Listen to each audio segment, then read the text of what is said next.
You talk a lot about saying yes to the artist. What does that mean? Yeah, well, I'm glad you brought that up. I kind of identified this phrase this year that I've been throwing around a lot that I call a radical yes. I found in my experience before administering the Fringe Festival, I was an artist as well, and I found that I got hit with the word no pretty frequently, which I found surprising in a creative industry. You know, I kind of brought up in a school of thought of say yes, take risks, go as far and be as bold as you can, and then you can always rein it in afterwards, but you have to see how far you can go first. And I didn't find the community particularly nurturing of that, so I wanted to provide an outlet for it. And so we challenge ourselves to say yes all the time, you know, to everybody who comes to the table, you know, within our cap of basically seats that we have, you know, anybody who can come and who wants to come is welcome.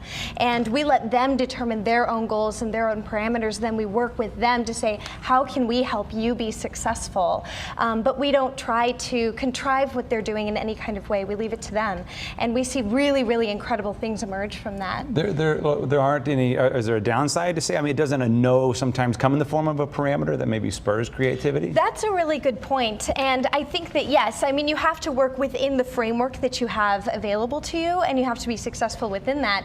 But we let people determine that themselves rather than sending it in from the outside. So we don't say, no, that doesn't sound good, or we don't think that will be successful, or this, that, or the other.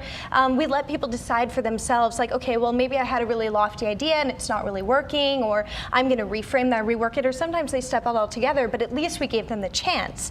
And we found that, you know, we just explode with submissions for the festival, and we think that it's really, the artist's presence is here and wants and needs that outlet, and we're really, really proud to be able to give it to them. Okay, so is St. Louis a good place or an easy place to say yes?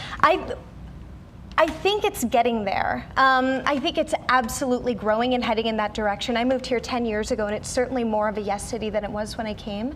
I think that Fringe has the potential to do better in this city than it does in some other cities. I grew up in Seattle, and Fringe has never really had a very strong hold there. I'm very excited about the opportunity that this kind of yes and mentality and arts mentality can have in the cultural growth of the entire city and region, where that outlet hasn't really existed in the infrastructure of the city. We, as the artists and doers, can help set that platform for the future. Yeah, so this is not just a mentality you'd like to see just for this past weekend. Do you see this having a benefit throughout our art community? Yes, exactly. It's something that we try to showcase and celebrate during the Fringe Festival, but as an artist, I am, you know, already reaping the benefits of this shifting mindset.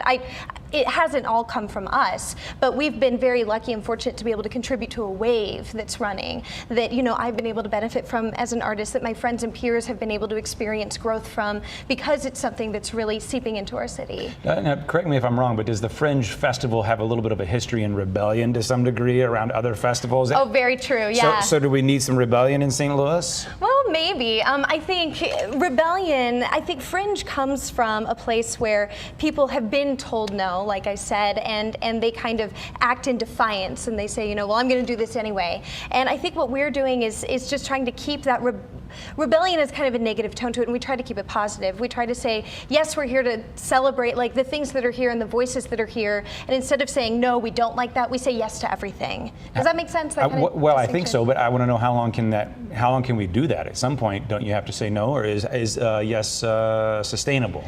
So far, we haven't been given a reason to say no. I mean, it's been sustainable for us. It's been growing every year. It's been starting so many really important conversations that we've been able to be a part of. Until we have a real reason to say no, we're not going to try it. I mean, why not push ourselves to see how far we can go? So what have you learned? What have you learned from the word yes, from using it the way you're talking about? You know, I will say that sometimes it's really scary to say yes. You know, sometimes things come to the table that maybe have a little bit of questionable content or a little bit of questionable philosophy behind them, or maybe someone doesn't seem totally prepared, and it's a huge risk on our part, but people always come through in the end. And again, it's up to them to succeed or fail, and even if failure is a lesson, people can still learn from it and grow from it, sometimes even more so than you do from a success. So I think the big thing that I've learned is to just trust this model and go with it. You know, sometimes it's very tempting to re-examine it, but at the end of the day, the community building that comes from it and the blossoming that comes from it that would not happen if you said no is so worth it and so trumps any other options. Yeah.